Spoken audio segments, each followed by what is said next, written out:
अनमोल वचन अखिल भारतीय संत मत सत्संग के संस्थापक और गृहस्थ में आनंद योग के जनक परम संत महात्मा परम पूज्य श्री यशपाल जी महाराज अर्थात परम पूज्य भाई साहब जी द्वारा प्रतिपादित इन अनमोल वचनों का पालन करना अति आवश्यक है।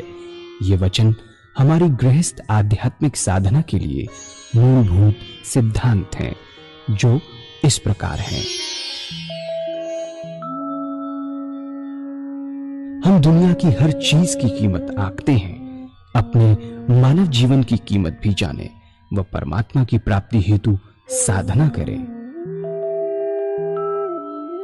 मनुष्य योनि एक उपहार है, इसीलिए परमात्मा को धन्यवाद देते हुए आधा घंटा प्रातःकाल, आधा घंटा सायंकाल पूजा अवश्य करें। सत्संग, सतनाम व सद्गुरु को प्राथमिकता देते हुए इसी के आधार पर ध्यान योगाभ्यास अवश्य करें व गृहस्थ के कार्यों को परमात्मा का कार्य समझकर उसी की याद में संपन्न करें। हर समय ये ध्यान रहे कि गुरु कृपा द्वारा परमात्मा की पवित्र सत्ता का हमारी आत्मा में वास है, अतः मन में निरंतर अपने इष्ट देव का जाप करें। मान सम्मान की इच्छा न करें व अपमान से दुखी न हो। परमात्मा के अतिरिक्त किसी और का भय न करें। दूसरों की बुराई न करें, न सुने, सत्य व मधुर बोलें, अश्लील शब्द मुंह से ना निकालें, सभी से नम्रतापूर्ण व सुंदर व्यवहार करें। धर्म पत्नी के अतिरिक्त अपने से बड़ी से माता जैसा, बराबर की से बहन जैसा व छोटी से पुत्री जैसा व्यवहार करें। सांसारिक जीवन यापन की आवश्यकताएं अंतहीन है, इसलिए अधिक से अधिक समय सत्संग में व धन परोपकार में खर्च करें। याद रखें, न स्त्री माया है, न धन दौलत, न ही परिवार। माया वह है जो हृदय को परमात्मा से दूर हटा दे। अतः निरंतर सत्संग और सद्गुरु की शरण में रहने का प्रयास करें। भोजन अपने इष्ट को अर्पण कर प्रसाद रूप में परमात्मा की याद में करें। रात्रि में सोने से पहले अच्छे बुरे कार्यों का आत्मनिरीक्षण कर उसका समुचित पश्चाताप करते हुए ध्यान करें व प्रभु की गहरी याद में ही विश्राम करें। परमात्मा तू ही है, तेरी इच्छा पूर्ण हो।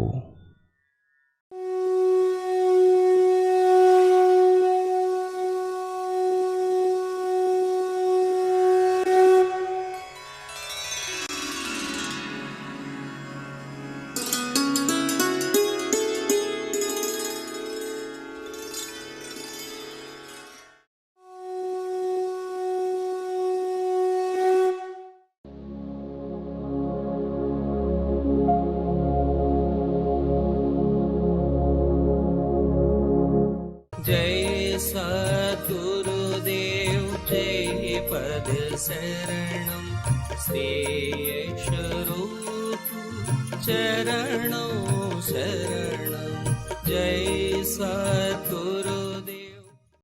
जीवन में कोई सुख नहीं, बस शाम को इतना पता चल जाता है कि 1 के 2 हो गए, 10 के 21 हो गए और 1000 के 1 करोड़ हो गए। यही आनंद है उनके लिए, इतना बढ़ गया।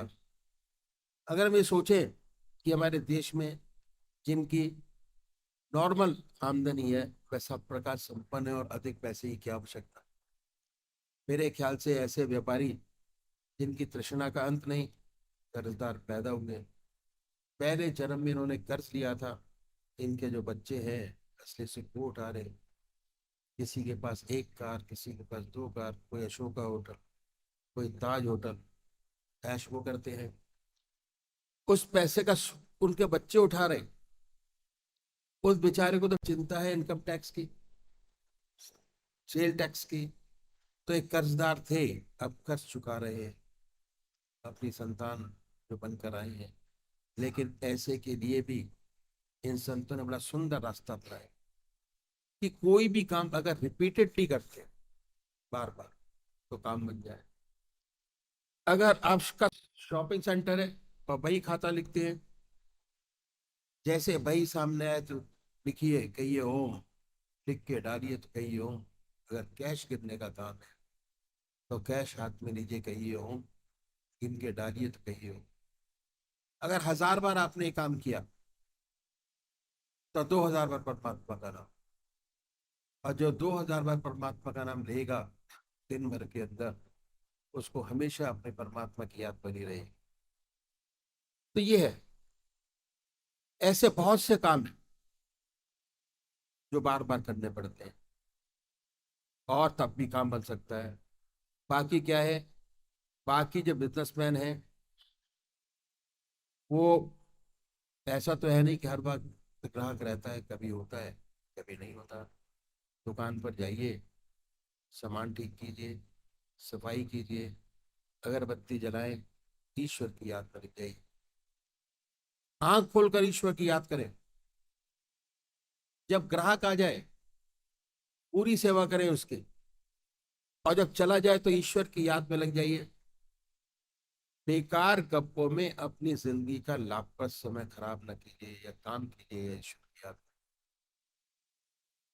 ग्राहक आया, ईश्वर की याद छोड़ दीजिए। इस तरीके से जब जब आप खाली होंगे, अगर 12 घंटे दुकान पर रहते हैं, सुबह 8 बजे से रात्रि 8 बजे तक, तो खाना वहीं खाते होंगे, वह समय तो ईश्वर को देना ही है। जैसे ही भोजन आपके सामने आए, अपने इष्ट देव की याद में डूब जाइए, उन्हीं की याद में भोजन कीजिए, उन्हीं की याद में पानी पीजिए। अगर 12 घंटे में 6 घंटे ग्राहक आया और 6 घंटे नहीं आया, तो 6 घंटे ईश्वर की याद और 6 घंटे दुनिया का काम, कोई फर्क नहीं आएगा। जैसे आज आपकी दुनिया है वैसे ही रहेगी। शोर इस बात पर है कि अपनी जिंदगी का कोई भी समय खाली बर्बाद नहीं करना है। अगर दुनिया का काम करते हैं तो कोई हर्ज नहीं। एक इंडस्ट्रियलिस्ट है, बड़े बड़े कारखाने खोलता है, देश की समृद्धि बढ़ेगी, एम्प्लॉयमेंट बढ़ेगा, कल्याण का काम है। अगर उसकी निगाह सिर्फ पैसा कमाने पर है तो खराबी है, बंधन है। कर्म किस भावना से किया जाता है, बड़ा महत्व है। उद्देश्य यही है। अगर कि पैसा बने तब बंधन का कारण है, कर्म दूषित हो जाता है। अगर पीछे ये सुंदर भावना है कि परमात्मा ने मुझे ऐसी स्थिति में रखा, मेरे पास संपत्ति है, धन है, नए नए कारखाने खोलता है, एम्प्लॉयमेंट बढ़ेगा, देश का कल्याण होगा, पैसा भी मिलेगा, इस भावना वाले को भी मिलेगा, और जो पैसा कमाने के लिए करता है उसको भी मिलेगा। भावना से बड़ा अंतर हो जाएगा। एक परोपकारी बना देगी, दूसरा बंधन का कारण होगी। भावना ही सब कुछ है। हर जगह लिखा होता है वर्क इज वर्शिप। हर काम पूजा नहीं है। हर काम को पूजा में बदल सकते हैं, जिस भावना से करेंगे वैसा ही होगा। तो भावना बड़ी प्रधान चीज है। किस भावना से काम किया जा रहा है उसके बड़े मायने हैं, और भावना की वजह से कर्म का फल बदल जाता है। भगवान कृष्ण के पास सुदामा जी गए, चूड़ा था, चावल था उनके पास। उस जमाने में उसकी क्या कीमत रही होगी, एक कौड़ी की भी नहीं, लेकिन भावना थी। किस भावना से आप काम करते हैं, बड़ी चीज है। कोई ऊपर उठाने वाली है, कोई नीचे गिराने वाली है। अगर एक इंडस्ट्रियलिस्ट भावना से काम करता है कि हमारे देश की समृद्धि बढ़ेगी, पैदावार बढ़ेगी, देश खुशहाल होगा, सच्ची सेवा कर रहा है। अगर शोषण करने के लिए करता है कि मेरा पैसा बने, अलग बात हो जाती है। तो हमने देखा एक इंडस्ट्रियलिस्ट आसानी से 10 के 16 घंटे ईश्वर के बना सकता है। 6 घंटे का टाइम ऐसा है जिसमें वो दुनिया का काम करता है, क्योंकि उसमें व्यवसाय का काम करता है। 6 घंटे परमात्मा की याद के नहीं है, 16 घंटे परमात्मा की याद, और 6 घंटे दुनिया का काम। हैबिट फॉर्मेशन बनाइए, एक एक चीज को पकड़िए और आदत बनाते चले जाइए। ये हमने अपने बनाए। हाँ, अब हम आते हैं बुद्धिजीवी, दफ्तर में काम करने वाले लोग। इनकी ड्यूटी 7 घंटे की होती है और 1 घंटा लंच का होता है। इसमें भोजन जैसे ही सामने आए अपने इष्ट देव के अर्पण कीजिए, उसी की याद में खाइए, उसी की याद में आराम कीजिए। अगर ऐसा करेंगे तो माइंड इतना रिफ्रेश हो जाएगा कि लंच के बाद जो आप काम करेंगे बड़ा मन लगेगा काम करने में, थकान महसूस ही नहीं होगी। 15 मिनट दोपहर के बाद चाय का, दोपहर से पहले भी 15 मिनट चाय का, ये आधा घंटा बड़े आराम से परमात्मा की याद की जा सकती, बहुत आराम से। इस 1.5 घंटा 7 घंटे में ईश्वर की याद। फिर ऐसा तो होता नहीं कि हमेशा काम हो। बहुत से दफ्तर ऐसे होते हैं जब काम हमेशा लगा रहता है। आप सुबह जाइए, अपने इष्ट मित्रों से प्यार से मिलिए, कोई चुटकुला हो तो सुना दीजिए, उसके बाद अपनी सीट पर आइए, काम कीजिए पूरी लगन के साथ। काम खत्म हो तो भगवान की याद खोलिए, आंख मीच के, आंख खोल के याद कीजिए। किसी को पता ना हो कि आप क्या कर रहे हैं। अगर पता लगा तो आपको काम नहीं करने देंगे। अगर आपने कई लोगों से कहना शुरू किया कि मैं तो दफ्तर में बैठकर भगवान का ध्यान करता हूं, तो आपको काम नहीं करने देंगे। कोई कलम फेंक के मारेगा, कोई चौक फेंक के मारेगा, तरह तरह के आपके नाम रखे जाएंगे, कोई स्वामी जी, कोई ब्रह्मा जी, और काम नहीं करने देंगे। अपने आप को छिपाना है, छिपा के अभ्यास करना है। और गलती से आंख लग गई तो अड़ोसी पड़ोसी यही कहेगा कि दूसरा शो देख कर आया है। तो छिपा कर अभ्यास करना है। अगर पता चल जाए कि पूजा करते हैं इसलिए छिपा कर अभ्यास कीजिए, इसका बड़ा लाभ है। धीरे धीरे आदत बन जाती है, हैबिट फॉर्मेशन सबसे बड़ी बात। जब काम खत्म, ऑटोमेटिक चेंज ओवर, ईश्वर किया, काम आया ईश्वर, काम किया, खत्म हुआ ईश्वर किया। इन संतों ने बड़ी सुंदर बात बतलाई कि देखो, दुनिया की हम सारी चीज की कीमत आंकते हैं, कपड़े की कीमत आंकते हैं क्या, कि कितने रुपए मीटर, जमीन कितने वर्ग मीटर, हर मकान की, दुकान की, कपड़ों की, हर चीज की कीमत आंकते हैं। पर हम कभी कोशिश नहीं करते कि हमारी कीमत क्या है। कभी कोशिश नहीं करते कि हमने क्या किया, हमारी कीमत क्या है, कभी नहीं आती। बड़े अफसोस है। इन संतों ने कहा कि ये जीवन बहुत बहुमूल्य है, जिंदगी का एक भी क्षण बर्बाद न करें। ये सलाह है। बेशक दुनिया का काम करें, कोई हर्ज नहीं। एक साइंटिस्ट है, दुनिया का कल्याण करने वाला है, नई चीज निकालेगा, कोई नुकसान नहीं, लोगों को फायदा होगा। इसका नुकसान तो तब है जब हम अपनी जिंदगी का समय बेकार करें, उसका हर क्षण इस्तेमाल करें, या दुनिया का काम करें या ईश्वर को दें, व्यर्थ बर्बाद ना करें। असल चीज भावना की है। हम किस भावना से काम करते हैं। अगर तनख्वाह के लिए काम करते हैं तो कभी संतोष नहीं होगा, दिल जलता रहेगा।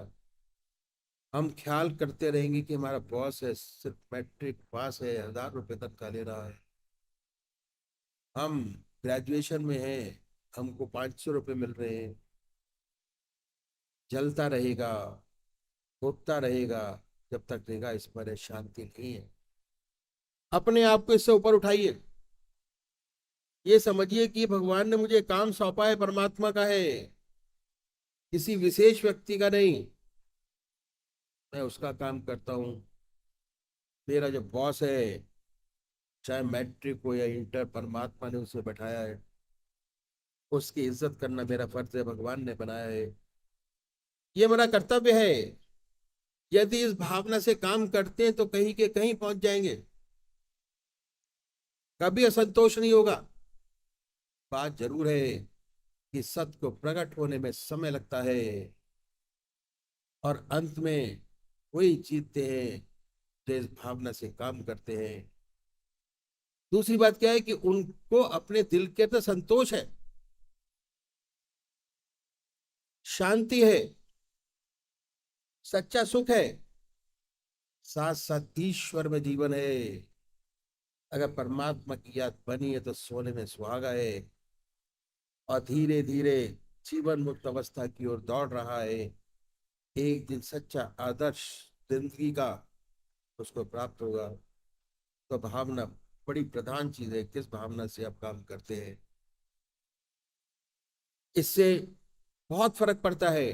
तो जितने बुद्धिजीवी हैं, ज्यादा से ज्यादा 8 घंटे या 6 घंटे काम करते हैं, इससे ज्यादा तो काम होता नहीं। अगर 24 में से 8 घंटे घटाए तो 16 घंटे बचते हैं। इस प्रकार व्रत करें तो 16 घंटे परमात्मा की याद बड़े आराम से कर सकते हैं। अब हम आते हैं लास्ट में देवियों के ऊपर। देवियों का बड़ा सुंदर काम है। उनके दो काम है जिंदगी के, और एक घर में खाना बनाना और दूसरा बच्चों की देखभाल करना। ये दो खास काम।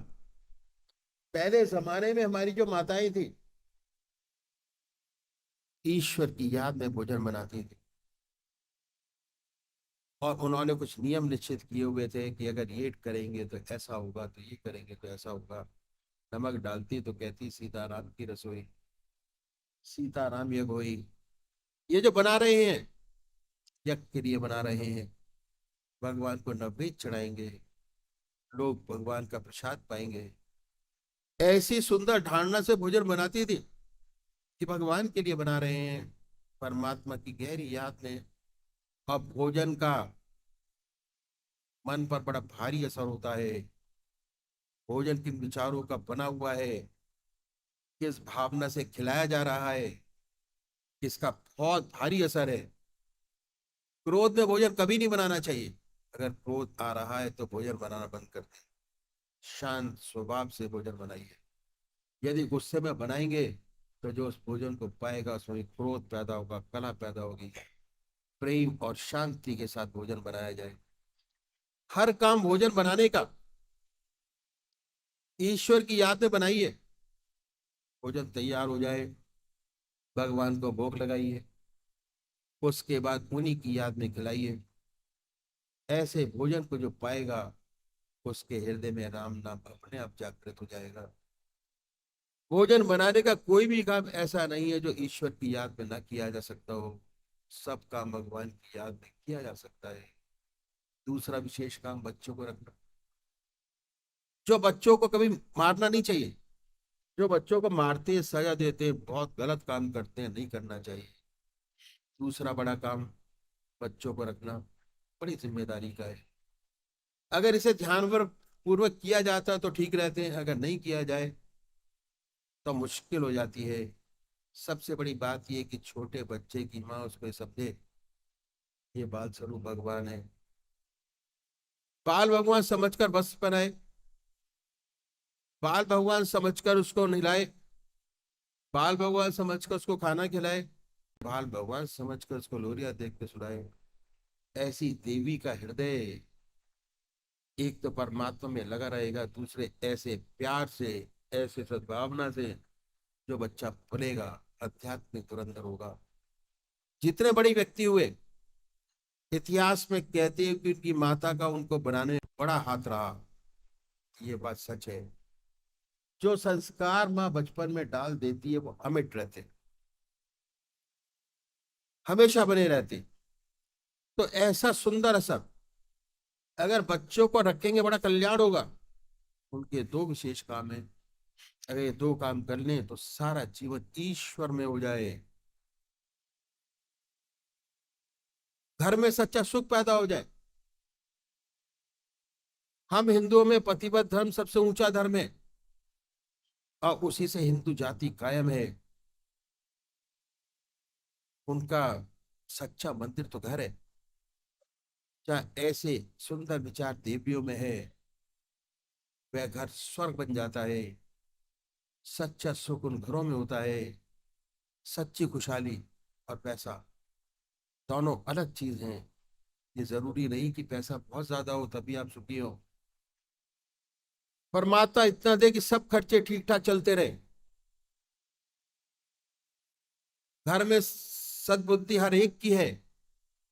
सच्चा सुख, बेटा अपना कर्तव्य करता है, पिता अपना कर्तव्य करता है, धर्मपत्नी अपना कर्तव्य करती है, सच्चा स्वर्ग है। ऐसा सुंदर ग्रस्त, करोड़ों की माया है। बाप दक्षिण, पत्नी उत्तर, बेटा पूरब, बेटी पश्चिम, कला ही कला बनाए, सारा वैभव मौजूद है, सब बेकार है।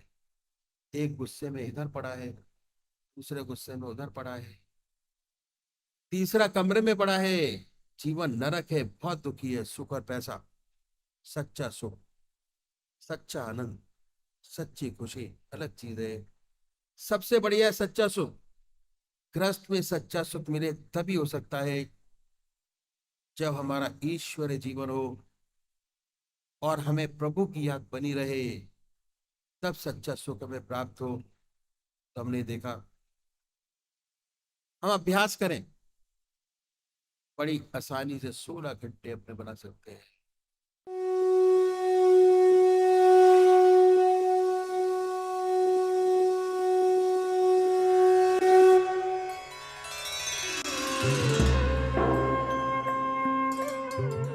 ध्यान योग के कार्यक्रम आनंद योग से निशुल्क जुड़ने के लिए संपर्क करें 9810239677।